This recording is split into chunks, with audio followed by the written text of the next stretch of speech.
the Israelites demanded for a king. And also, let's remember that Samuel was there to anoint the first king, and he also anointed the second king. Who was that? Who was those kings? Saul and David. So that was how important Samuel was in the history of the Israelites. And this might be a lesser known fact about Samuel, but actually Samuel was one of the people who are in the Hall of Faith. He was there in Hebrews chapter 11. Hebrews chapter 11. And this morning, we will learn something about Prophet Samuel. He lived a life of faith and left in his trail countless lessons. But this morning, we will talk about the right response to rejection. Our lesson for this morning entitled The Right Response to Rejection. Let's read all together. 1 Samuel chapter 8 verses 6. Let's start with verse 4 until 9. Let's read together, starting with verse 4. Then all the elders of Israel gathered themselves together and came to Samuel unto Ramah, and said unto him, Behold, thou art old, and thy sons walk not in thy ways. Now make us a king to judge us like all the nations. But the thing displeased Samuel when they said, Give us a king to judge us. And Samuel prayed unto the Lord. And the Lord said unto Samuel, Hearken unto the voice of the people, and all that they say unto thee, for they have not rejected thee, but they have rejected me, that I should not reign over them, according to all the works which they have done since the day that I have brought them up out of Egypt, even unto this day, wherewith they have forsaken me and served other gods, so do they also unto thee. Now therefore hearken unto their voice, howbeit ye protest solemnly unto them, and shew them the manner of the king that shall reign over them. The Lord be blessed for the reading of his holy scripture. Let's pray a little bit.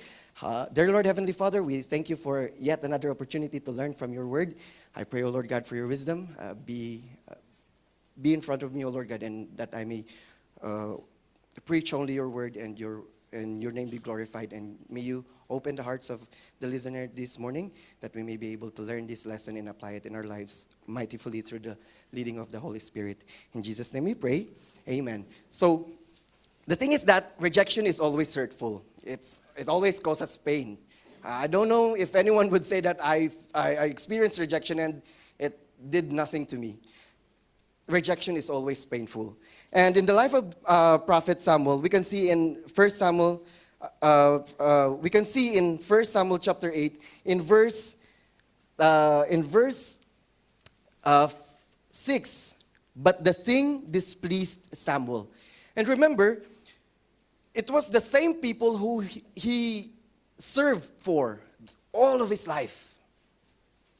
From the young age unto old age, he was serving these people. And suddenly they come to him and told him, we don't want God to rule over us anymore. Give us a king. It was a rejection because Samuel was old that time, and he was serving Israel for all his lives, and then he put his sons to rule over the Israelites. But the Israelite rejected his sons and demanded a king for these three reasons. First is Samuel's incapacity, because he's already old. So they said, Behold, thou art old. And second, his son's incompetency.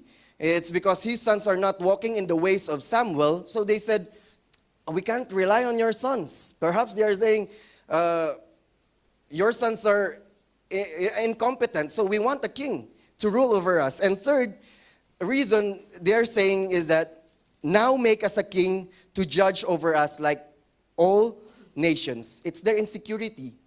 They feel like Samuel and his sons cannot protect them anymore. So, hey, give us a king.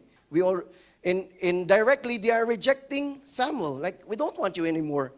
Give us a king so that king can rule over us. And Again, brethren, rejection is always painful, displeasing, and awful. And most of us has experienced rejection. And many of our broken relationships started with rejection. Adam and Eve rejected the authority of the Lord. Bang. Broken relationship with the Lord. Mga tampuan sa church, it was because of rejection. You were not invited. Didn't recognize how well you have done in this thing that you did your best and no one noticed it. Broken relationship. And when people did not appreciate what we did, instead say something bad, khalas, disunity, friendship over. And you know what? I struggle a lot with this as well. And you see, the pain and rejection brings sometimes violent reaction. We react to it violently. And that causes our testimony to be broken. And so, again, this is practical Christianity. We are learning how to deal with rejection by looking at the life of Prophet Samuel. You know what? He was displeased, but by that time, when the Israelites rejected him, he was displeased. That means he didn't like it. But you know what he did first? He prayed. Verse 6, but the thing displeased Samuel when they said, give us a king to judge us. And Samuel prayed unto the Lord. You know, it's easy to get frustrated when we are rejected. And it's the hardest time to pray. But you see, in the life of Samuel, he didn't do anything recorded in the Bible. He didn't do anything else. When he was rejected, he prayed. The best place to process the fear and pain of rejection is in the presence of God through prayer. Prayer may not change the circumstances, but it will certainly change our character. Many of the things we would like to do, like we want to say this thing, we want to do this thing, you will not do it anymore after you pray. Think about this. How many of the things that you have regretted doing could have been easily avoided if you just have prayed? Ilan ng mga bagay na pinagsisisihan mo na ngayon dahil nagawa mo, nasabi mo, pero pwede mo naman sanang iwasan kung nag-pray ka muna bago mo gawin yung mga bagay na yun. Marami-rami na rin siguro, no? And I have a lot of regrets. Minsan, naiisip na lang natin yung nagawa natin pagkatapos na natin gawin. The attitude we have towards the situation shifts significantly when we respond to rejection with prayer to the Lord. When we process our emotions and reactions with prayer, we can avoid unpleasant situation from ever happening. We can look at the life of Daniel. When it was decreed that all of you should not pray to any god except our king, and you will be thrown into the lion's den. What did Daniel do? Daniel chapter 6 verse 10. Now when Daniel knew that the writing was signed, he went into his house, and his windows being open in his chamber toward Jerusalem. He kneeled unto his knees 3 times a day and prayed and gave thanks before his God as he did aforetime. No, bakit ganun? No, why happening like this? Right? No, why like this, Yanni? Why? He prayed. Like what he did the 4th time. We can learn from Daniel is that he cultivated a life of prayer. God might not have delivered these people, Daniel, our Lord Jesus. He even prayed in Gethsemane. But God didn't deliver him from that situation. But you know what happened? God prepared them for whatever is happening next after that prayer. God might not have delivered them out of the circumstances, but prayer prepared them to face them.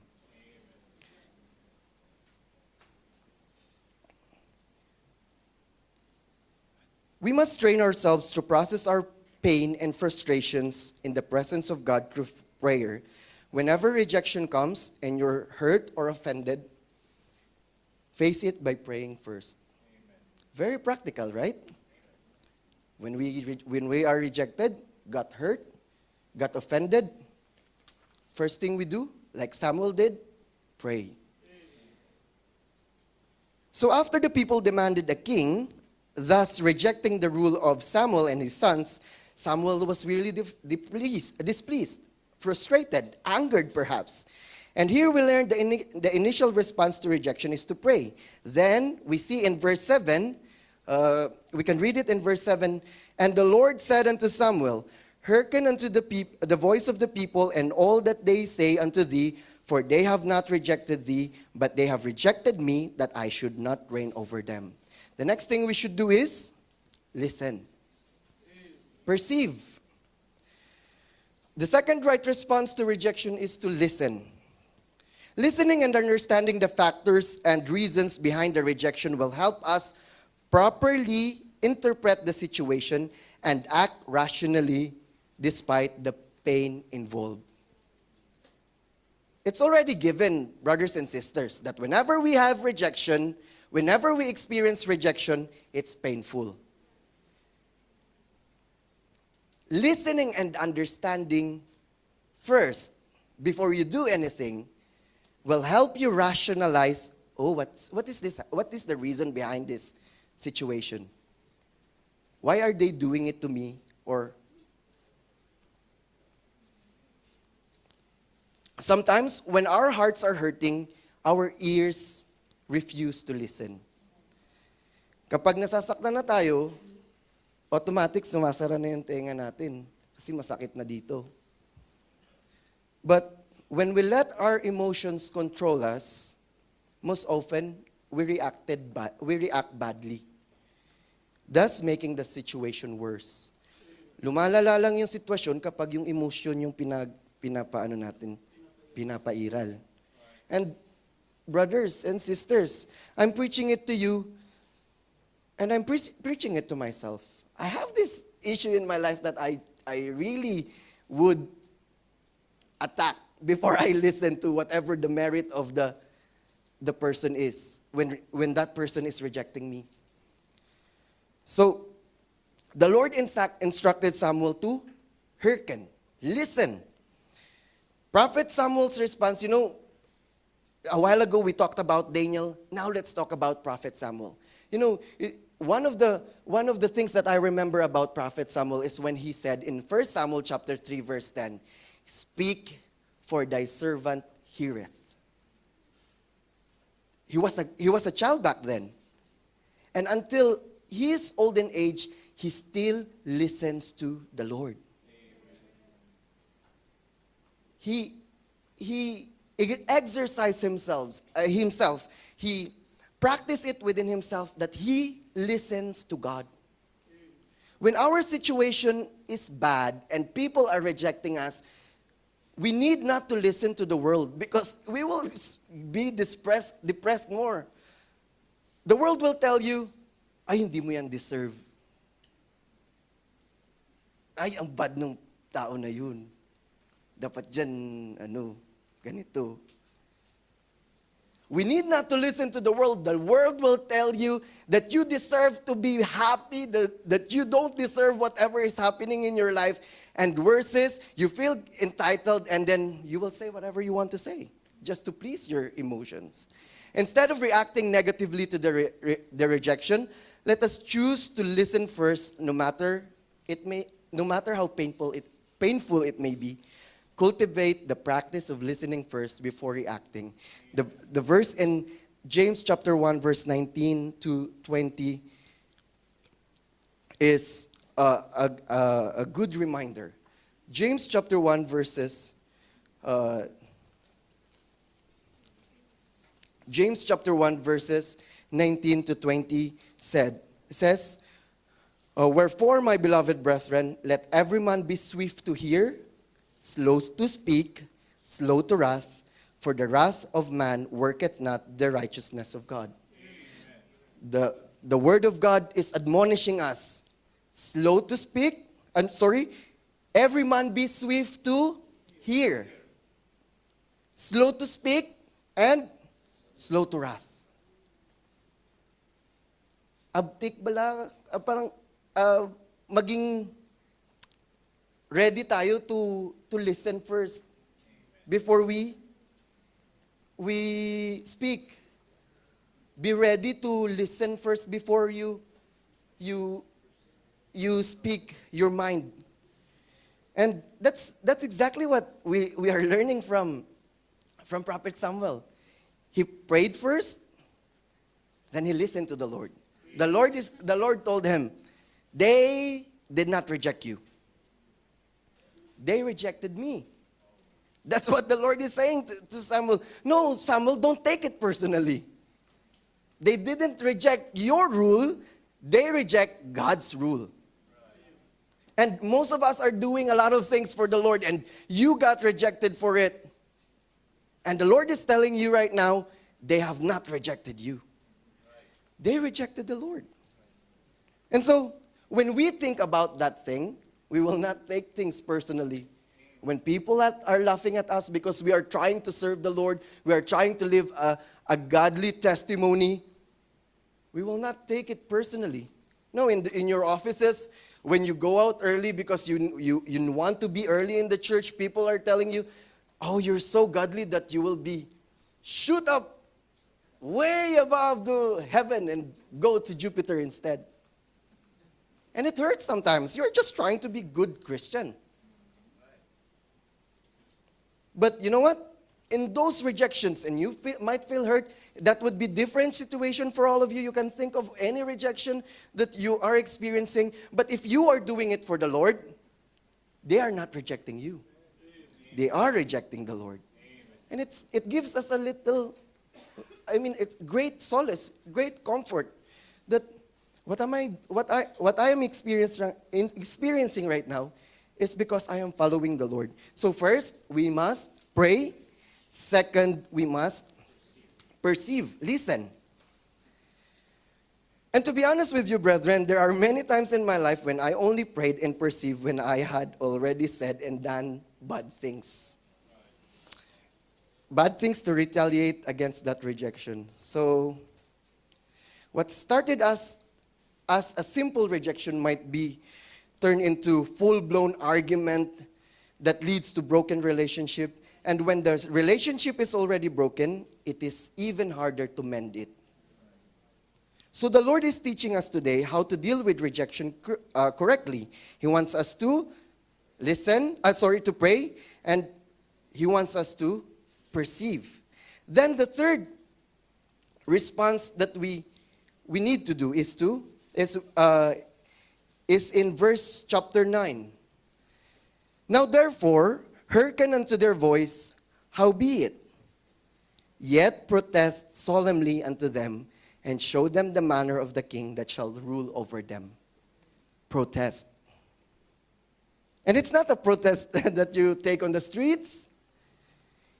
The Bible says, protest solemnly. That caught me. Solemnly and protest, can they go together? But the Bible says so. Howbeit, yet protest solemnly. We have the obligation to warn others of the danger and consequences of rejecting God. Now, we process that when we are following God, we will suffer persecution.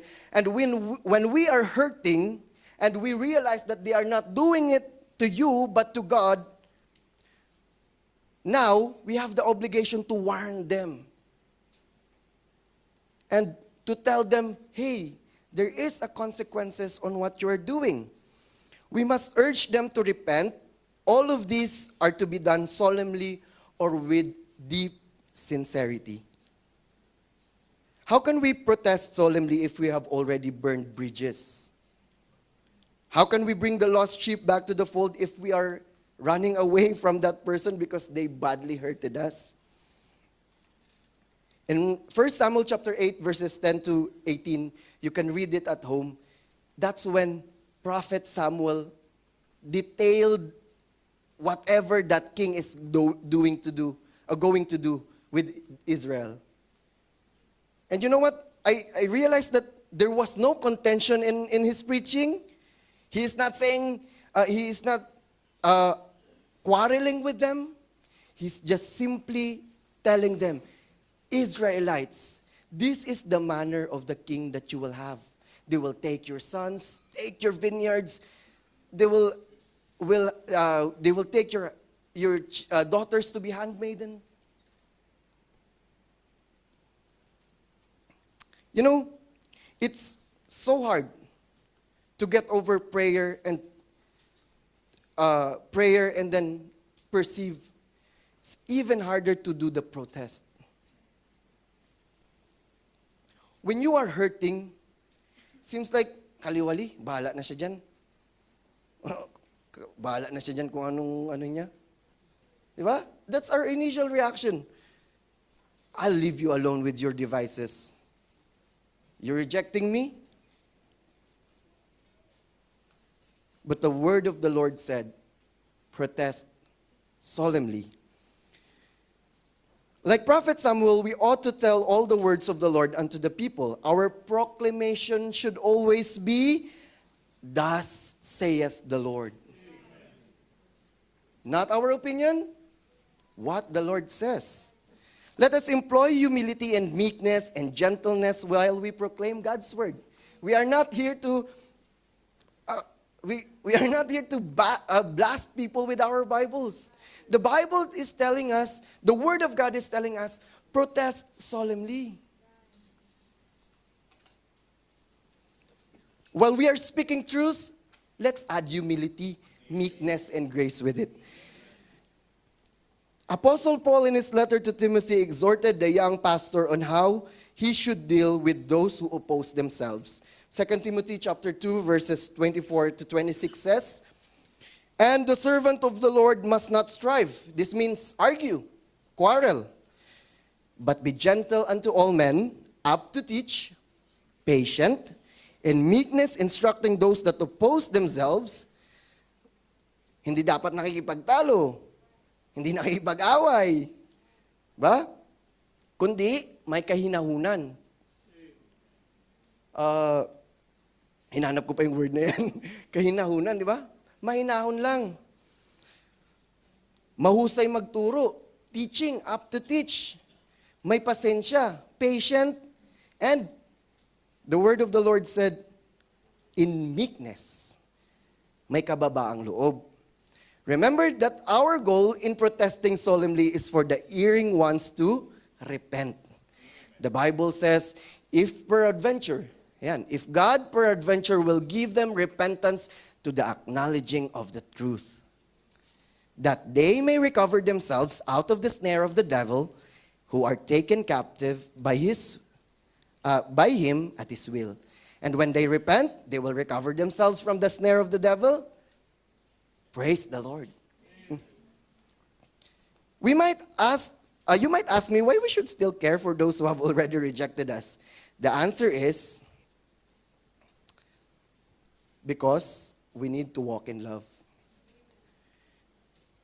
Ephesians chapter 5 verses 1 to 2 said, be ye therefore followers of God as dear children, and walk in love as Christ also hath loved us, and hath given himself for us, an offering and a sacrifice to God, a sweet-smelling savor.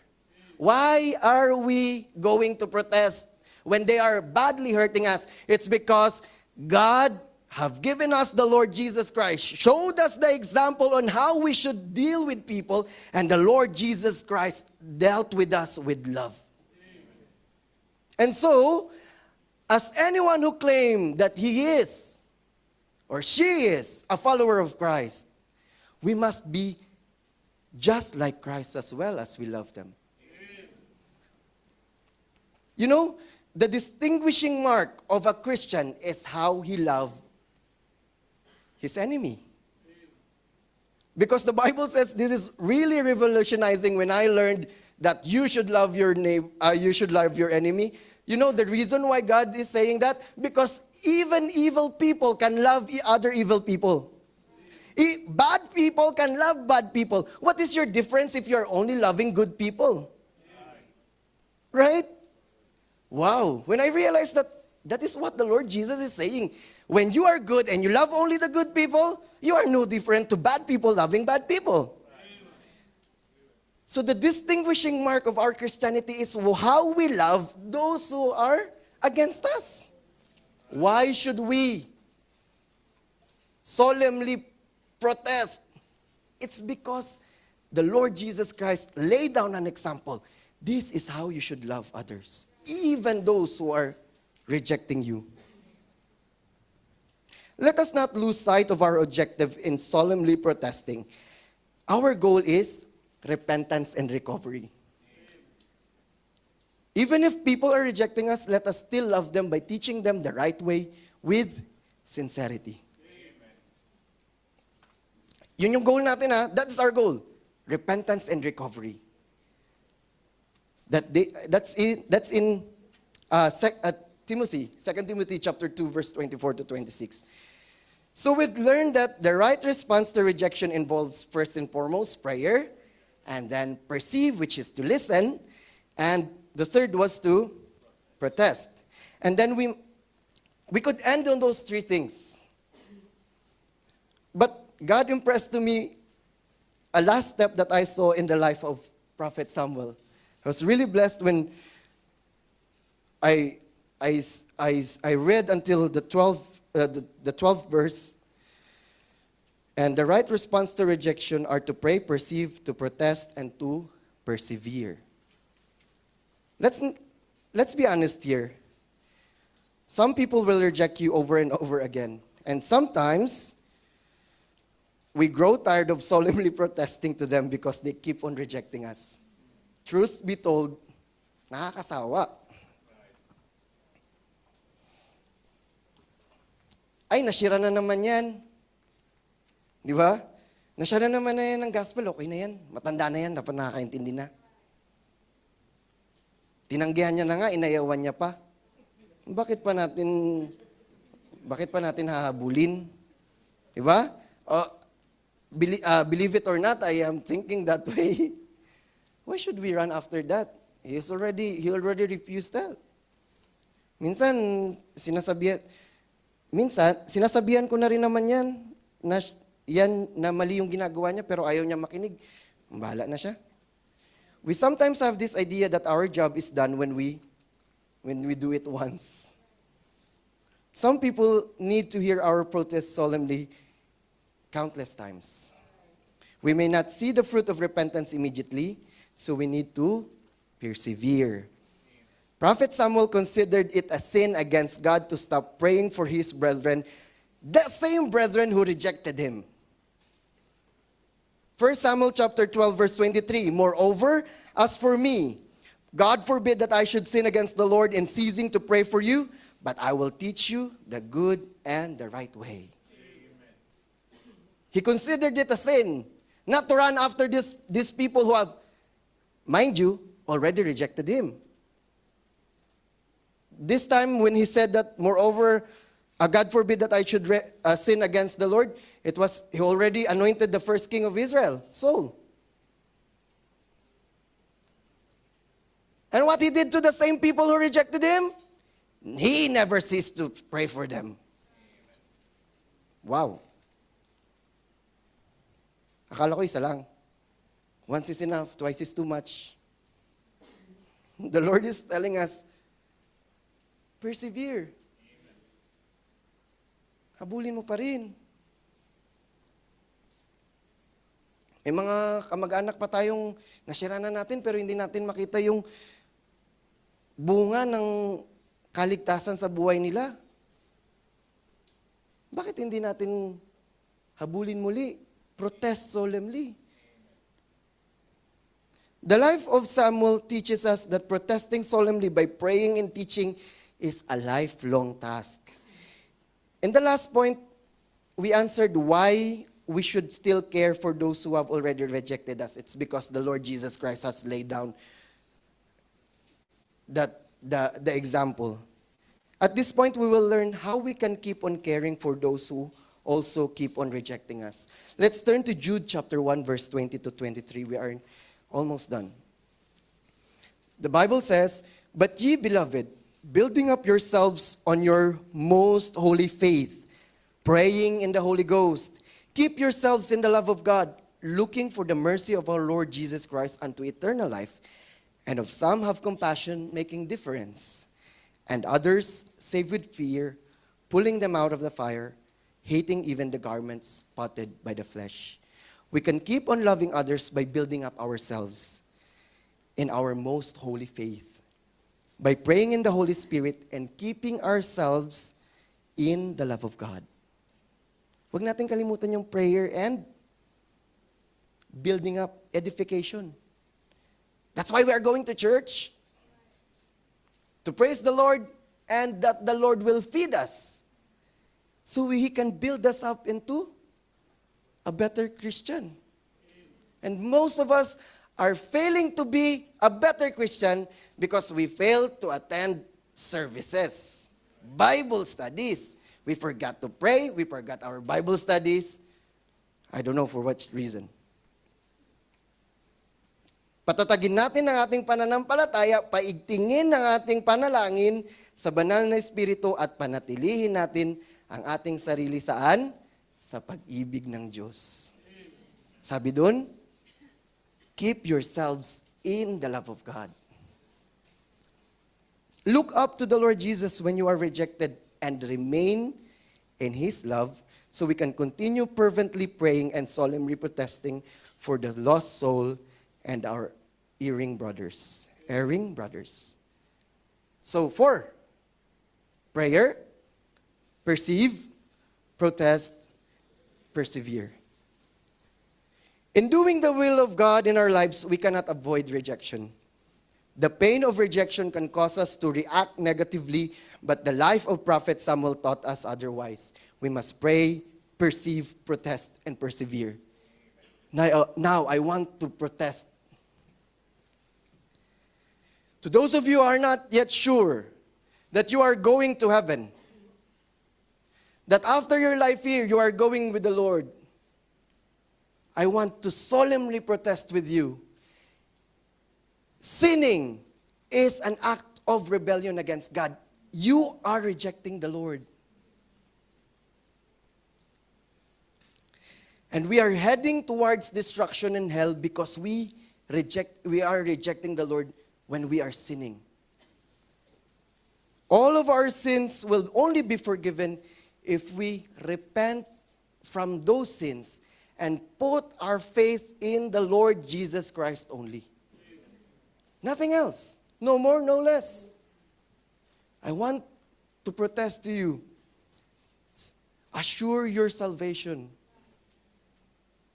Sayang na nandito po tayo. It is a waste that you are here. And yet, you have not fully have that faith in the Lord Jesus Christ. That after this life, you are going to heaven because you have already been cleansed because of what the Lord Jesus Christ did on the cross. Do not reject the gift of God, which is in eternal life through our Lord Jesus Christ. Repent of your sins. Receive Him as your Lord and Savior. Christians, to those of you who can bravely say, boldly say that you are already going to heaven and you have the Lord Jesus Christ in your lives, I want to also protest to you. We cannot be an effective Christian if we cannot rightly respond to criticism and rejection. It might become a stumbling block to us. So what do? Let us exercise our faith in times of rejection.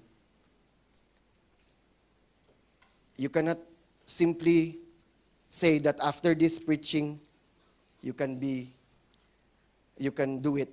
Kaya can do it. But it takes rejection for you to exercise it. Mga kapatid, hindi po tayo lalago sa pananampalataya sa pakikinig nitong preaching na ito.